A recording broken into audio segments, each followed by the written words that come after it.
Assalamualaikum warahmatullahi wabarakatuh. Alhamdulillahi rabbil alamin wal aqibatu lil muttaqin wala udwana illa 'alal zalimin. Nushiduka ya Rabbana wa nushidu malaikatak wa hamalata arsyik wa jami'a khalqik wa nashhadu bi annaka antallahu la ilaha illa ant wa anna Muhammadan abduka wa rasuluk allazi arsaltahu bil huda wa dinil haq liyuzhirahu 'alad dini kullih wa kafa billahi syahida. Para pemirsa Raudhah TV yang kami muliakan, alhamdulillah dengan mengucapkan alhamdulillahirabbil alamin, semoga kita senantiasa diberikan oleh Allah Subhanahu wa taala segala nikmat, terutama nikmat kesehatan dan nikmat dalam ajaran agama Islam. Selanjutnya salawat dan salam dengan mengucapkan Allahumma sholli wa sallim wa barik alaihi wa ala alihi. Mudah-mudahan kita termasuk dalam daftar list umat Nabi Muhammad sallallahu alaihi wasallam yang namanya disebutkan oleh beliau pada hari kiamat kelak. Amin ya rabbal alamin. Para pemirsa Raudhah TV yang kami muliakan, ayat pertama dalam surat Al-Fatihah menurut tiga mazhab, yaitu ayat Bismillahirrahmanirrahim yang sama-sama sering kita baca. Ini merupakan ayat yang cukup penting.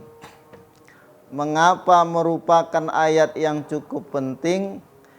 Karena yang pertama adalah ternyata dalam setiap surat yang ditulis oleh para nabi itu, para anbiya itu, ternyata surat itu dimulai dengan ucapan Bismillahirrahmanirrahim.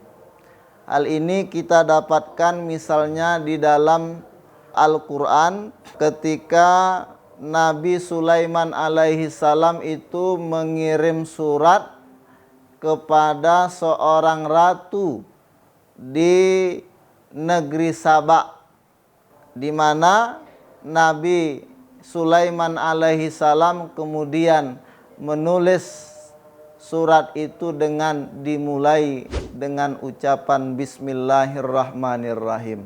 Innahu min Sulaimana wa innahu bismillahirrahmanirrahim. Yang kedua adalah bahwa wahyu yang pertama sekali diturunkan oleh Allah Subhanahu wa taala kepada Nabi Muhammad juga ternyata menyebutkan lafal bismillah, bismi rabbik, Iqra bismi rabbikal ladzi khalaq, yang artinya adalah dengan ucapan Bismillahirrahmanirrahim. Kemudian yang ketiga adalah di dalam mushaf kita, mushaf Al-Quran kita, Allah memulai kalam ilahinya dengan ucapan Bismillahirrahmanirrahim.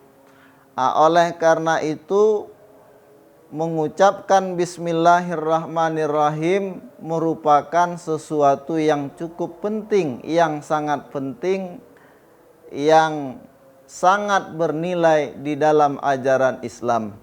Maka oleh karena itu pada kesempatan kali ini saya akan membahas sedikit ya tentang keutamaan Bismillahirrahmanirrahim. Para pemirsa Raudhah TV dimanapun berada, dalam sebuah hadis Nabi Muhammad sallallahu alaihi wasallam, Rasulullah sallallahu alaihi wasallam bersabda, kullu amrin zibalin la yubda'u fihi bi bismillahirrahmanirrahim fahuwa aqta. Dalam riwayat lain juga dengan menggantikan redaksi terakhir yaitu fahuwa ajzam. Dalam riwayat yang ketiga juga disebutkan fahuwa abtar. Tiga riwayat ini menjelaskan kepada kita bahwa Rasulullah Sallallahu Alaihi Wasallam menginginkan setiap orang muslim ketika mau melakukan sesuatu itu, melakukan sesuatu yang zibalin, yang bernilai, yang penting, perbuatan yang penting, perkara yang penting. Kalau tidak dimulai dengan bismillahirrahmanirrahim, maka amalan itu, maka perkara itu adalah abtar, terputus, aqta, terputus, ajzam, terputus atau lumpuh. Apa yang dimaksud dengan hadis ini? Hadis ini menjelaskan kepada kita bahwa setiap perbuatan yang kita lakukan walaupun dalam bentuk fisiknya itu sempurna, tetapi dalam bentuk maknawinya, dalam bentuk Islamnya, dalam bentuk ibadahnya itu tidak sempurna atau kurang berkah, qalilul barakah. Dalam fisiknya sempurna, dalam arti maknawinya tidak sempurna atau kurang berkah. Bagaimana artinya kurang berkah? Seorang ulama Syafi'i yang bernama Sayyid Abu Bakar Syata. Beliau ini merupakan guru dari Syekh Ahmad Khatib Minangkabau.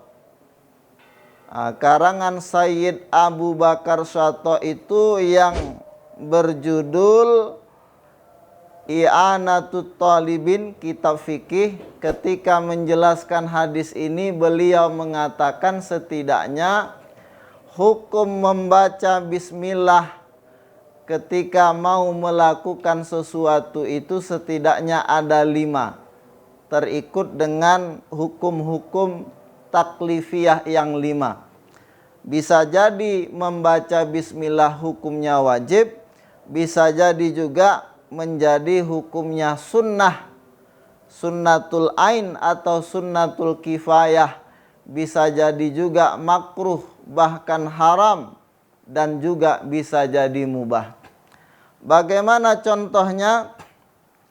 Misalnya membaca bismillah itu hukumnya sunnatul ain. Tatkala misalnya kita melakukan ibadah-ibadah yang nilai-nilainya itu adalah nilai-nilai sunnah, seperti misalnya berwudu, ya, atau mandi, dan lain sebagainya. Di sini membaca bismillah hukumnya sunnah, sunnatul ain. Ada juga sunnatul kifayah. Ketika misalnya kita makan rame-rame, kan misalnya dalam berbuka puasa itu kan rame-rame kita makan.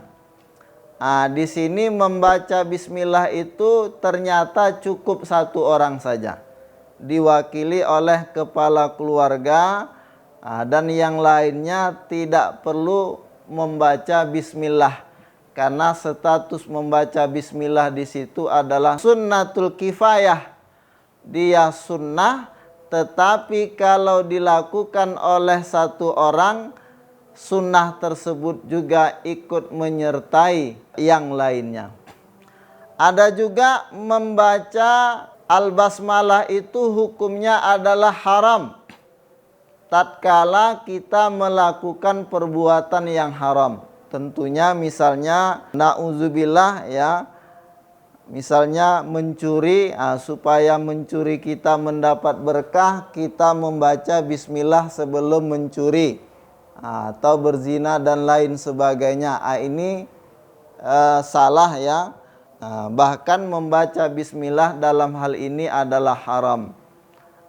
Makruh juga seperti itu, misalnya kalau kita mau ke masjid atau mau ke tempat perkumpulan majelis taklim dan segala macam, kita misalnya mau makan sesuatu yang tidak harum, misalnya bawang ya, bawang putih, kita makruh membaca bismillah di situ. Dan begitu juga mubah, artinya membaca bismillah untuk melakukan segala sesuatu itu ternyata dia juga terkait hukum taklif yang 5.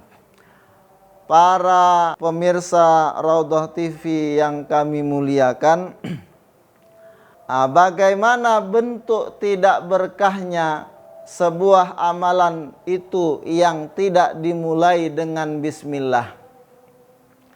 Contohnya, ketika kita menulis buku misalnya, kalau misalnya di dalam buku itu kita tidak memulai dengan ucapan bismillah, walaupun bentuk buku itu sempurna, ya, dari cover pertama sampai terakhir itu lengkap, bahkan ada kata pengantar, penulis, penerbit dan lain sebagainya, tetapi dari segi maknawinya ternyata itu kurang berkah.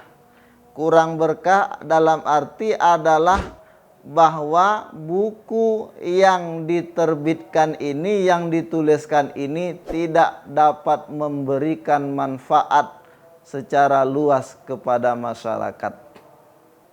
Maka ulama-ulama kita, ulama dulu misalnya kayak seperti Imam Nawawi itu, ya, setiap buku yang dikarang oleh Imam Nawawi ternyata diterima oleh masyarakat. Ya, karena memang Imam Nawawi dan imam-imam yang lain, ulama-ulama kita dulu itu memang sengaja menulis buku adalah untuk mengharapkan kebermanfaatannya kepada masyarakat luas.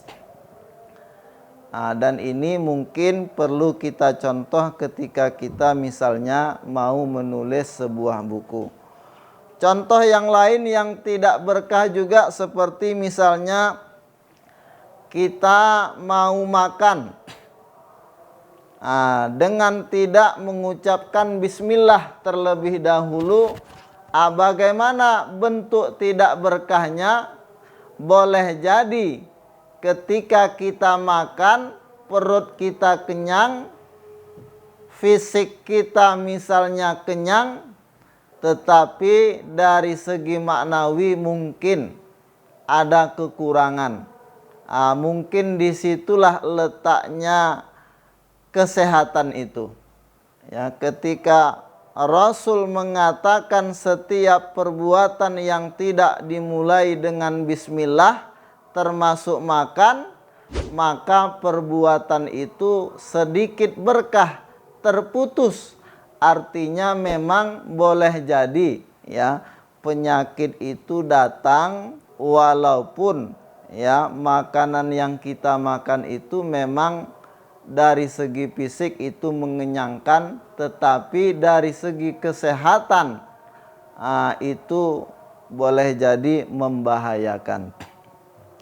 Contoh yang lain adalah misalnya ketika kita membaca buku atau kitab, kita tidak memulai dengan membaca bismillah. Apa maksud dari sedikit berkah di situ?